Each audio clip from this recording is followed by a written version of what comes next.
Hello everyone, as I promised you in this video, I'm going to do one more example of substitution and I will go through exam number 1.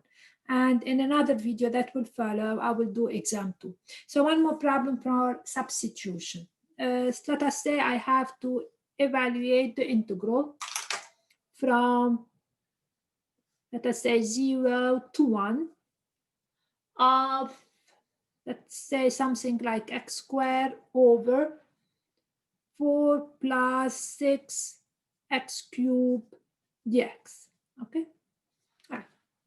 So let us see this integral. Now, of course, as I said, we have to start. Let me take it to the power 4. Let us say we have to see what's really going on. So when we see here, we actually see that we have kind of an inside function, and its derivative, which is 18x squared, is almost there. So this is going to suggest a natural substitution. And I'm going to do this problem in 2 ways, as I said in class, which are basically the same. It's just a matter of whether we change the limit at the beginning or at the end. So the first approach is we will not change the limit. So the idea is we have to find the antiderivative. So we find the antiderivative the regular way. The x. We can rewrite it as x squared, this to the power minus 4 dx. And this definitely suggests the substitution. We're going to put u to be, I will put u here, to be 4 plus 6x to the power 3. It means the derivative is 18x squared, and which give me that my du is 18x squared dx. And now I make the substitution verbatim. So this will give me the following, the integral of substitution. It means really we substitute everything. Now this term here is easily substituted by u to the minus 4. Now, the x squared dx, of course, it's not quite in the derivative, but we can get it from here by dividing by 18. This will give me 1 over 18 du is the x squared dx. So everything has to be substituted. So this term right here would be 1 over 18 du. And now, and this will be the u to the power 4. Everything has to be in terms of the new variable. So this will give me u to the minus 4, and then, that's a minus in here, times 1 over 18 du. When I reach this stage, I have a very simple integral in u, and I evaluate this integral. 1 over 18 is a constant. I pull it out, and that's an integral in u. So this is 1 over minus 4 plus 1, u to the minus 4 plus 1, which is equal to minus 4 plus 1, that's a minus 3. So it's going to give me 1 over 18 times 3, which should give me 18 times 3, which give me minus 54 times 1 over u to the minus 3. Now in this problem, I did not change the limit. I did not really touch 0 and 1. So I'm going to go back to my original variable x. So that's times 1 over 4 plus 6x cubed to the power 3. So that's the antiderivative. That's the antiderivative. Now I need to find the definite integral, which is to the power 4 dx. This is equal to the antiderivative, which is that,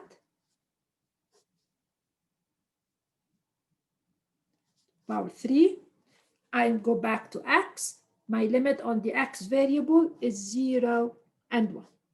And then we can evaluate this, which will give me minus 1 over 4 times, at the upper limit, I'll have 4 plus 6, that's 10 to the power 3, minus at the lower limit, it says is 0, minus 4 to the power 3. Okay, so just the regular way. We have to find the antiderivative. We have to, the only way to find it, we have to perform substitution. We do substitution, we find the antiderivative as a function of x, and then we use the fundamental theorem of calculus and we evaluate the definite integral. Second approach is actually the same idea, the same substitution, but we change the limit. So instead of keeping 0 and 1, what we're going to do is say, okay, if x is 0, what will happen to you? If x is 1, what will happen to you? And then we create a new definite integral in U. So let me do this one also. So the second approach is like this. So we have, again, the same integral. Definitely, I am not changing.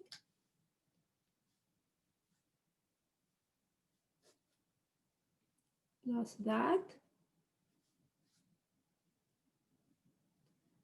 Dx. And now we need to evaluate this integral. So basically, I need the antiderivative. So we focus on the antiderivative. So the only way to find the antiderivative here is to perform. I'm going to rewrite it. So we see basically the inside and we see the derivative of it looking at us. All right.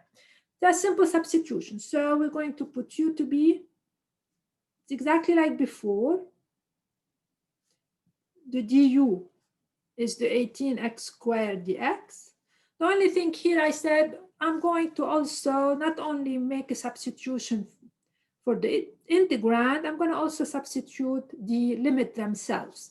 So it means the following. I say, okay, if x is 0, my new variable is 4. If x is 1, means I'm substituting here.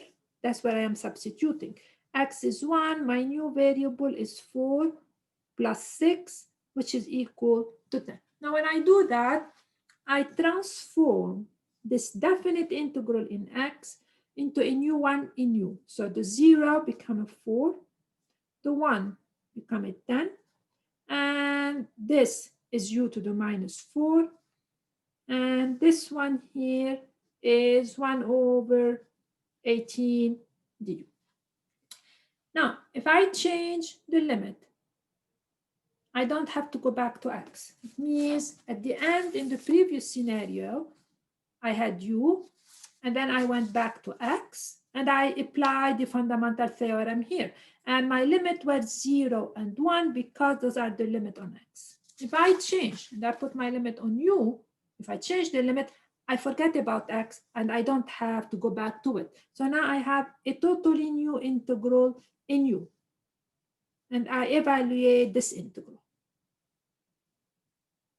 This will give me 1 over 18 times 1 over minus 3 plus 1, minus 4 plus 1, u to the minus 4 plus 1. But this new one is between 4 and 10. Okay. And now I do exactly what I did before. So that's 1 over 18 times, at the upper limit, 10 to the minus 3, minus minus, at the lower 4 to the minus 3, which is equal to, we have to make sure, convince you that I'm going to factor the minus third. So if I factor that, I will have 3 times 18 minus 54. So that's the term I am factoring. If I factor the minus a third, this will be 10 to the minus 3 minus 4 to the minus 3, which is exactly what we got before.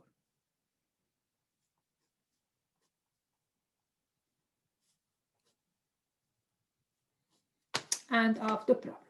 Okay, so if you change the limit at the beginning, like we did here, then this would be your new integral in u. You forget about x, that's a new definite integral, and then you evaluate it.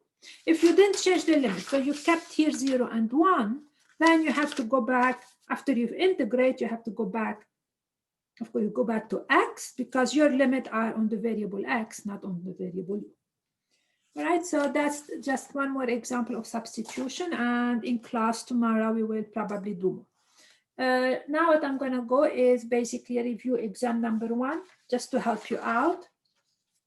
and remind you of everything we've seen.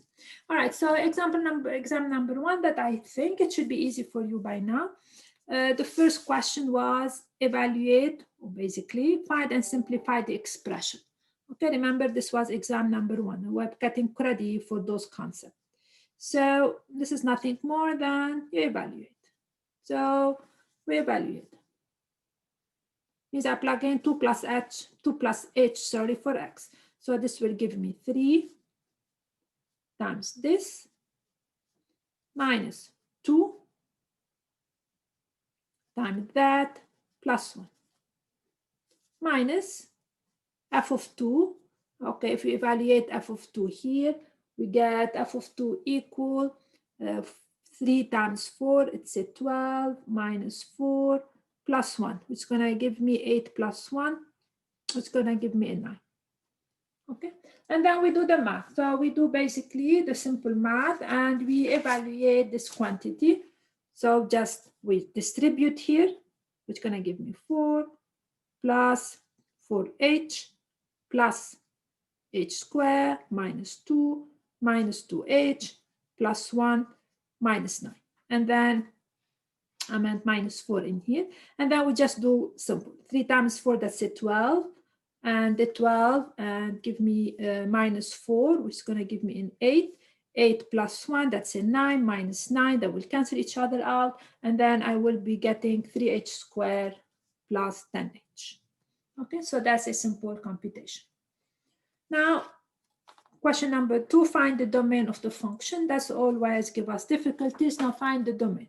So what's the domain? The domain are all the input values for which the function makes sense. And when do we have issue? We have issue whenever I have the denominator. So this cannot be 0. So we have to exclude everything that makes this 0. And whenever I have a square root, also I have a problem because I want to make sure that the only x acceptable are those that make 4 minus x positive. So what do we need? So to find the domain, we need 2 things. I want the only x's allowable are those that makes the term under the square root positive. So I need 4 minus x bigger than 0. It means I need, if you do it, 4 larger than x, or x should be less or equal to 4. That's one condition. Now this tells me that I need x squared minus x also not 0, because everything that makes this 0 will give me problem. All right, but let's see what makes this 0. So on the side, I see, okay, what makes this 0? Okay, equal to 0. I'm going to solve. It means x times x minus 1 is 0. It means x is 0 and x is 1. So what makes this expression 0 are x0, x1, means I have to exclude those. So x has to be non-zero and x has to be different from 1. So what's going to be the domain? The domain will be all the values of x such that x is less or equal to 4. But the 2 values I have to exclude are 0 and 1. Okay, so you can write it in Word if you want, all values of x such that x less or equal to 4. But I also want x not 0 and x not 1. So that would be the domain of my function. Everything else will be acceptable. Everything that satisfies this condition is acceptable. Everything that doesn't satisfy this condition is absolutely not acceptable. So for example, I take x equal 5, it's not acceptable because it's going to make this term and the square root to be negative. So it's not in my domain. Part 2 is we have 2 functions, f of x given by this and g of x. Find an expression of f composed with g of 40. I remember some students had difficulties with that, so let us do it. So it's the composition evaluated at 40. It's not multiplied, it is evaluated at 40. So this will be f of, that's the definition of the composition, means you start with 40, you evaluate g of 40, you use this as an input for f, and then you find f of it, equal to f of, what's g of 40? G takes x to e to the x. So it's going to take 40 to e to the 40. Now what does f do? F does the following. Whatever you give it, it cubes it. So this is to the power 3 plus e to the 40. And finally, this is equal to what? Now, e to the 40 power 3, we use the rule of exponent, which tells me an to the power m, you multiply the power. So e to the 4 to the power 3, it means e to the 40 times e to the 40 times e to the 43 times. This is e to the power 12t plus e to the 40. Okay, so for those who got that wrong, make sure you definitely get the notation going. All right. Page 2 was the following. We have, I gave you a function f of x equal e to the x, and we did some transformation to it. And the question is, what's the formula of the new function after all the transformation? So what did we do to ex? So we started with ex, so that's my original function. We translated to the left. Now translated to the left means I'm creating another function. So after translate to the left, this gives me the function e to the x plus 1. So that's e to the x translated will create the function e to the x plus 1. After I do that, what I'm going to do is stretch vertically. Stretch vertically by 3. Stretch vertically, it means I multiply the output by x plus 1. Okay, so translate to the left, stretch vertically by 3, and finally translate up by 2 units. Translating up, it means you take the function the way it is, whatever it is, and you add 2 to the output. That will translate it up by 2 units. So my h of x is going to be the function 3 e to the x plus 1 plus 2, and of the problem. All right.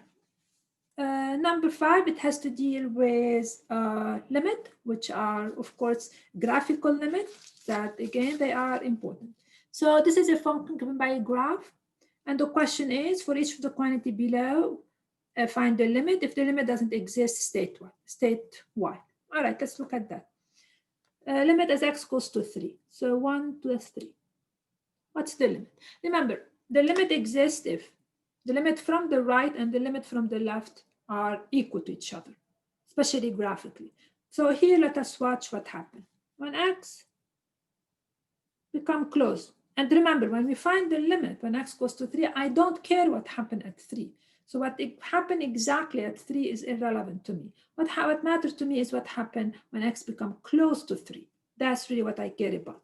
So let us, when x become close to 3 from the negative, which means this is my 3, means x become close to 3 from here, from the left.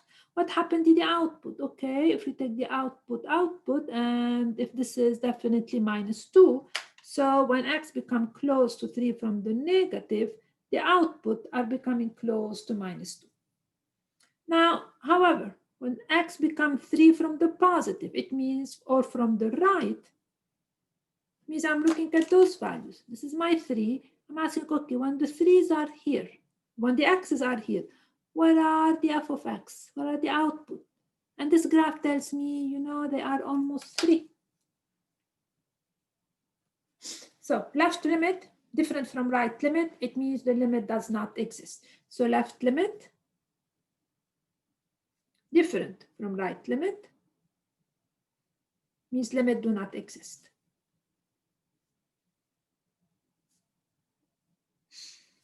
Okay. Now, find the limit as x become close to 5 from the left. All right, so, and this is here in case you don't see it, but you should have your exam, 5 minus. All right, I go back to my graph and I look. Okay, this is 5. Remember, I don't care about 5. I care what happened next to 5. Okay, when x become close to 5, it means these are the values I'm interested in, to the left of 5. And I start looking for the output. I start looking for the output. I start looking for the output. And from the graph, the output seems to be getting close to that, which is equal to 9. Okay, so be careful. I don't care about what happened at 5. What we care about is what happened next to 5. That's what the limit is about. Now, number 6 was finding the inverse. Finding the inverse means you have to find the output. So the function, if take x to f of x or to y, that's usually what the function is. So that's my function here. It takes x to that. F inverse is the function that go backward.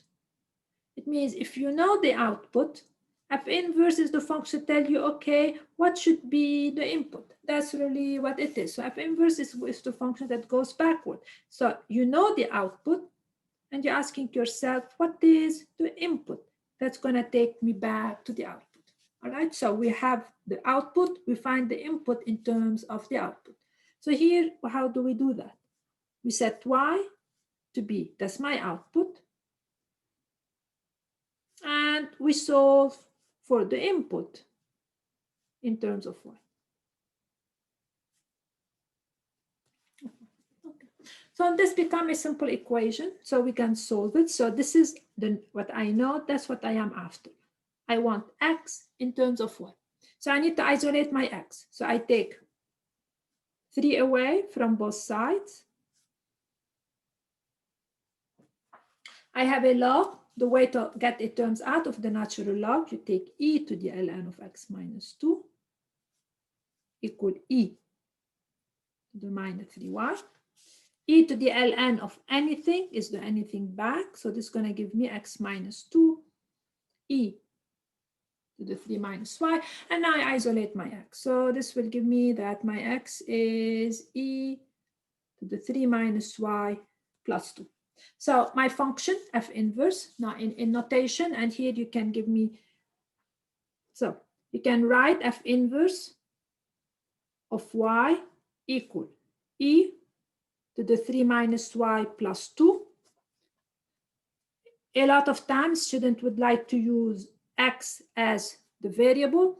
If you put f inverse of x, you have to write 3 minus x plus 2. I don't care which notation you use, those represent the same function because they represent the same. All right. Now page, okay. Now the limit. So those problems, we did them before we talked about L'Hopital's rule. So the way I'm going to review is by doing them two ways. The way we've done them before, sorry about that, and the way I'm going to do them two ways. One, the way we did them at the beginning of the semester, and the other one, okay, do we need to use L'Hopital's rule?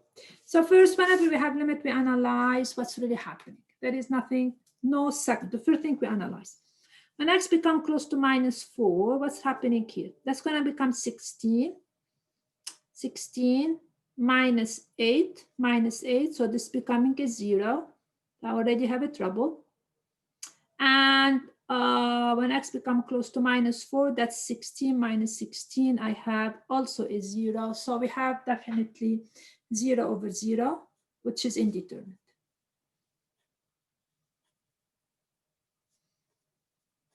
Because we don't know what the limit is. We have to do some work. So as I said, I'm going to do that with and without L'Hopital's rule. So first I will do it without L'Hopital's rule. Because it's 0 over 0, I can do that. Without L'Hopital's rule, if you guys remember, we factored. That was the idea beside L'Hopital's rule. So this will give me x minus 4, x plus 4, and the 1 here will give me x plus 4 and x minus 2. So we're just factoring those terms. So we factor. All right, now this and this go. So I had the limit of x minus 4 over x minus 2. The x goes to minus 4. And then I analyze when x goes to minus 4, this is going to go to minus 6. And this will go to minus 8. So I'm going to have minus 8 over minus 6 or 4/3.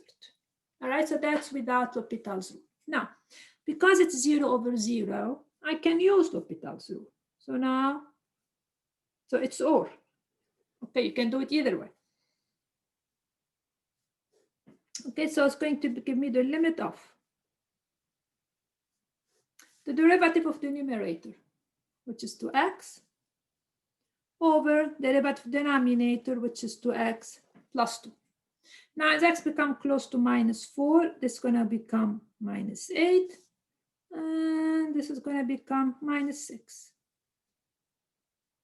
which is 4/3. End of the problem.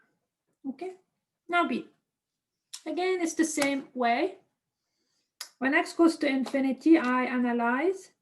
That's x cubed, so it's definitely going to go to infinity, and this one will go to infinity. So I have infinity over infinity indeterminate form. Again, I can do it with and without L'Hopital's rule. So I'm going to do it without it because I think this is easier without L'Hopital's rule. And if you guys want, you can do it yourself with L'Hopital's rule. L'Hopital's rule we have to use it more than one time in the scenario. So I will do it without L'Hopital's rule.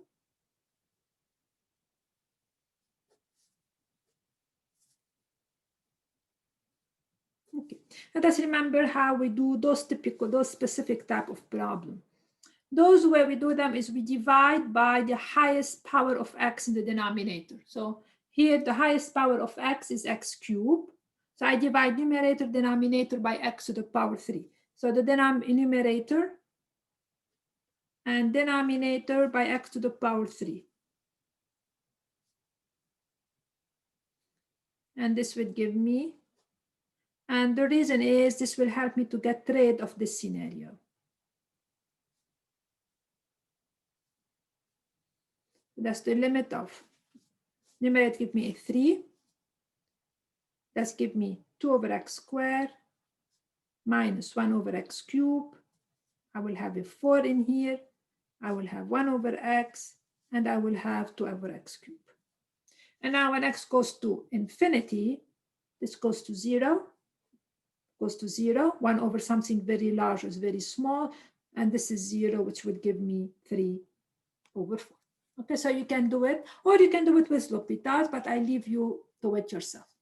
Okay, C. Do we have an issue?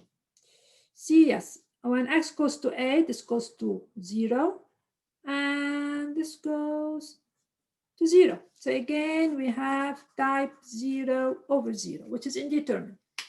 Again, now, because we've seen L'Hopital's rule, we can do it 2 ways. So let us do it 2 ways. So with L'Hopital, okay, without L'Hopital's, and then with L'Hopital's rule. So without L'Hopital's rule, let us see how did we do those.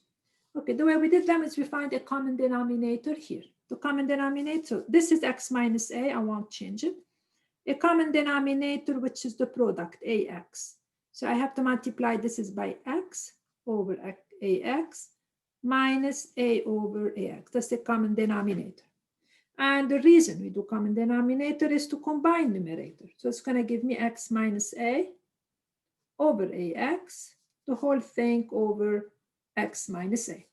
Now a little bit of algebra would tell me that's the limit as x goes to a of x minus a over ax times 1 over x minus a. So those simplify. It means I still have the limit as x goes to a of 1 over ax. But now let us see. When x goes to a, this is a. X become close to a, so it's going to become 1 over a squared. All right, I remember when I graded that a lot of students stopped at this stage, and there is no reason for it. When a is a number, so if instead of a I had given you 4, so I will have 4x here. When x goes to 4, it will be 4 times 4, which will be 4 squared. So a is just represent a number. So if it's a, it should be a times a, which is 1 over a squared. Now, if I do it with L'Hopital's rule,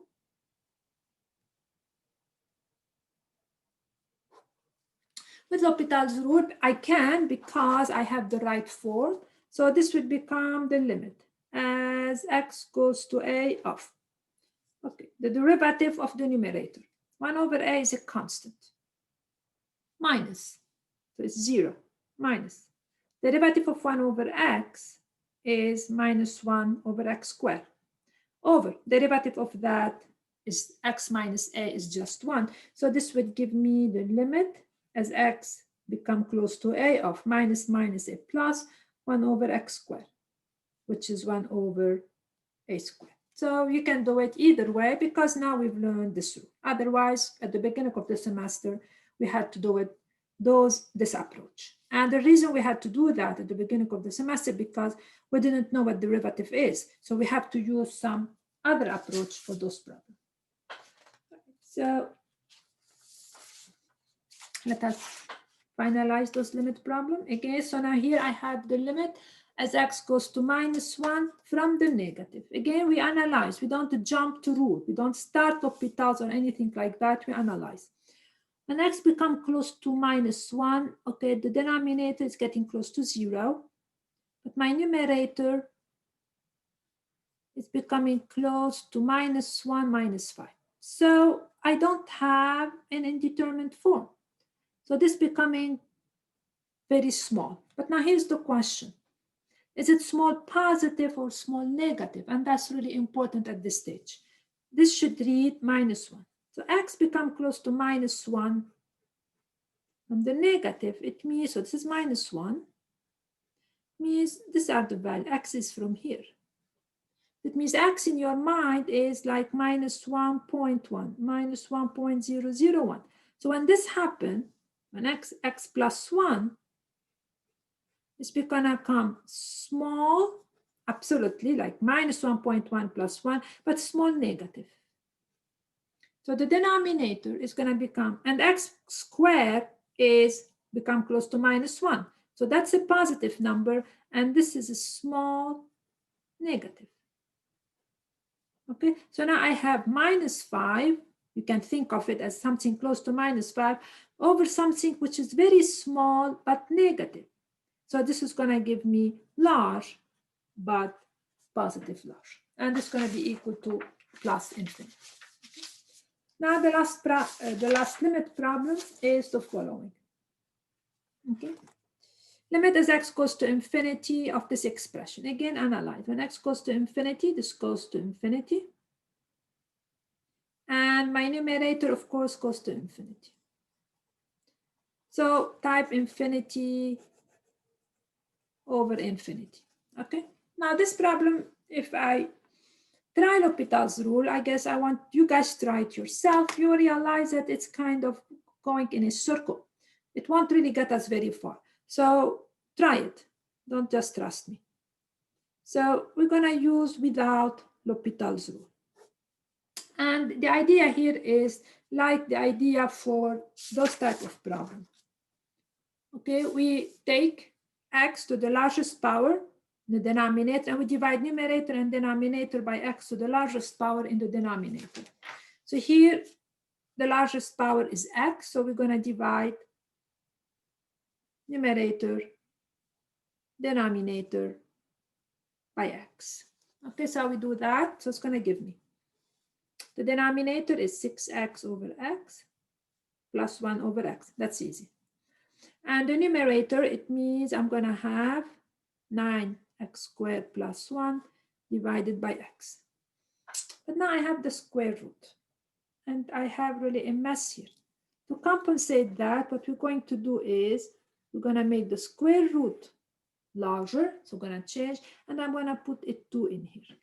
By doing this, I don't change anything because square root of 9x squared plus 1 over x is the square root of 9 over x squared plus 1 over the square root of x squared. Because the square root of x squared is actually x. So that's what I'm doing. And then I'm combining them under the same square root. Doing this will make the problem easy because this is going to give me the limit of. This is 6 plus 1 over x. And this would give me 9x squared over x squared, which is a 9, plus 1 over x squared. So now when x goes to infinity, this is going to go to 0. It's going to go to 0. I will have square root of 9 over 6, which is 3 over 6. And this is a half. All right. Number 6, it was, actually, I remember you guys did kind of reasonably well. Possible formula for a function that satisfies the following condition. I wanted to take 1 to 0. I want a horizontal asymptote 4 and vertical asymptote. Now, vertical asymptote are usually the values of x where near them the function blows up. So if I want the function to blows up at x2 and 4, I want them to be in the denominator. So this will take care of my denominator. Very good. Now, I want the horizontal asymptote at y equal 4. So if I have x minus 2, x minus 4, it means the highest degree here is x squared. So the horizontal asymptote, it means when x goes to infinity, I want the function to be equal to 4. That's what horizontal asymptote means. So when x is large, I want f to become close to 4. Now, if the denominator is x squared, it means I want x squared in here. This, I want actually not x squared, I want 4x squared in here. I need that. I need something like 4x squared. But now I want 1 to be 0. So how can I create 1, 0? So this is one game you can say. Say, okay, if I want 1 to be 0, I want x minus 1, because at 1 equal to 0. But since I need like 4x squared here, I can multiply by 4x. And this will give us the function that we need. One of them. I had other actually creative ideas, but that's one possibility. So I put x minus 1 to guarantee 1 go to 0. I put this to guarantee the vertical asymptote. And then I multiply by 4x because I know that I want, when x goes to infinity, I want 4. Since I have x squared here, I need the 4x squared to show up in my numerator. Right, and finally, the last problem. That took longer than I thought. The last problem is the following. Find the vertical and the horizontal asymptote of the function below. So this is basically to remind us those two important ideas. Horizontal asymptote, horizontal asymptote. It means we need to find, that's how we find the horizontal asymptote, the limit when x goes to infinity of f of x. So that's what we need. Is the end behavior, what happened to the function when the input goes to infinity, and we need the limit as x goes to minus infinity of f of x. So that's for the horizontal asymptote, and it's actually, usually it is not hard, it's a limit problem, so let us compute that. So the limit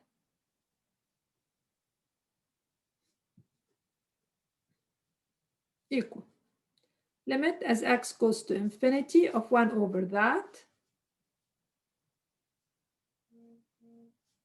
Now, when x goes to infinity, this definitely goes to infinity. 1 over something very large is very small. So y equal to 0 is a horizontal asymptote. Means when x goes to plus infinity, so on the graph, when x start taking those large value, my output is right there, very close to 0.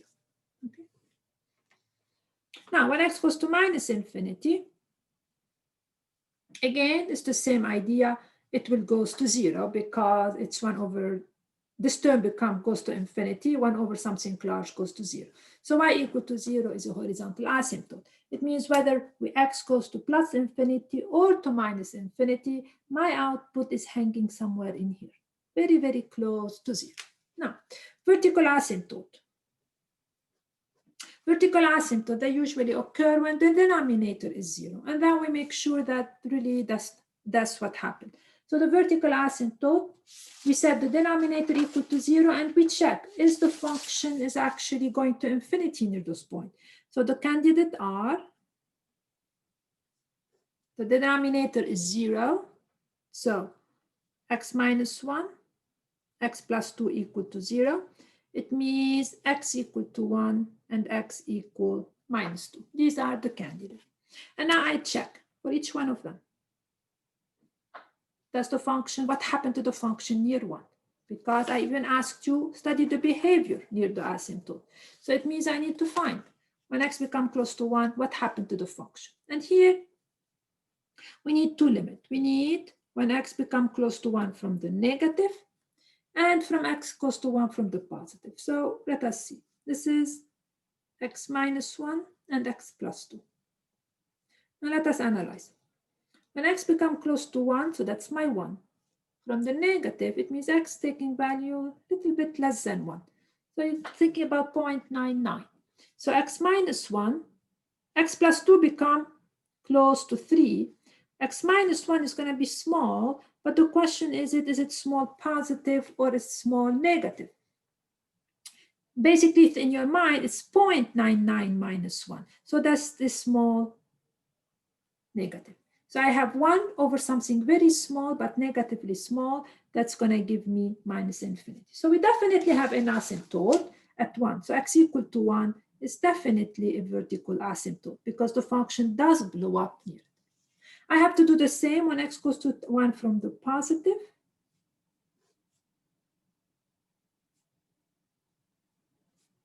And here, x is slightly larger than 1. So it's 1.1 minus 1. So this is going to be, and this is positive. 1 plus 2 is a 3. So that's going to be give me small positive. That's going to go to plus infinity. So this will take care of x equal to 1. So it's definitely a vertical asymptote. And I know what's happening to the output near those. Now x equal to minus 2. Again, we'd like to study the behavior near that point. So I need to see, okay, what's happening. So, and this is x minus 1, x plus 2, when x become close to minus 2 from the negative. All right, we analyze it step by step. When x become close to minus 2, this is going to become close to minus 2 minus 1 minus 3. Now, what about this? X plus 2. So this is minus 2 here. Minus 2 from the negative, it means those are the values I'm interested in. It means minus 2.1, minus 2.01. So if I plug them here, minus 2.1 plus that, this is going to be small. That's going to be a negatively small number. So now I have minus 3 times something small negative. That's going to give me small positive. So, and this would give me plus infinity. Now I do the same analysis. So definitely x equal minus 2 is a vertical asymptote. Absolutely, it is the case. And now I can do that when x goes to minus 2 from the positive. And I analyze it verbatim the way I did. And I think we're getting minus infinity. And now finally, a rough graph of the function. We don't know a lot because we know that to be able to know when is it increasing, decreasing, concave up, concave down, I have to go through the derivative first and second. So this problem was prior to all this. So the idea is a really rough sketch. And so I have asymptote here, minus 2, and I have an asymptote here, 1. And I know the end behavior. It means I know that my function is right here at the end, either above the x or below, but it's very close to 0. The same happening right there. So now let us really graph the function the best possible way. When x becomes close to minus 2 from the negative here, the function is going to plus infinity. So somewhere it is here. And when x goes to minus infinity, it's 0. So one possibility will be there. Of course, the derivative would tell me the whole story. This is just very rough idea. Now, when x becomes close to minus 2 from the positive, my function is at minus infinity. I'm right here. When it gets close to 1 from the negative, I am also right here. So, and in between, the function is nicely behaved. There are no asymptotes. So the only way the function can do is, let's see, at 0, so this is my function. It's nice to evaluate it at 1 point. No, it was x plus 2. So let us say f of 0 is minus 1, minus 2. So that's the output at 0. So my function maybe looks something like that. Maybe. But that's the idea. It doesn't go, there's no more asymptote, and it's close to minus infinity, close to minus infinity. So somehow it's going to go up, back, down, and like that. Now, because we did not study the derivative, it may go back, up, down like this. I really don't know. This is a very rough sketch, giving the information that I have. Because I don't know how many critical points we have. So I'm kind of guessing, but I may be wrong because we may have more critical points and we can have this type of picture. But for now, this is the best we can with this info.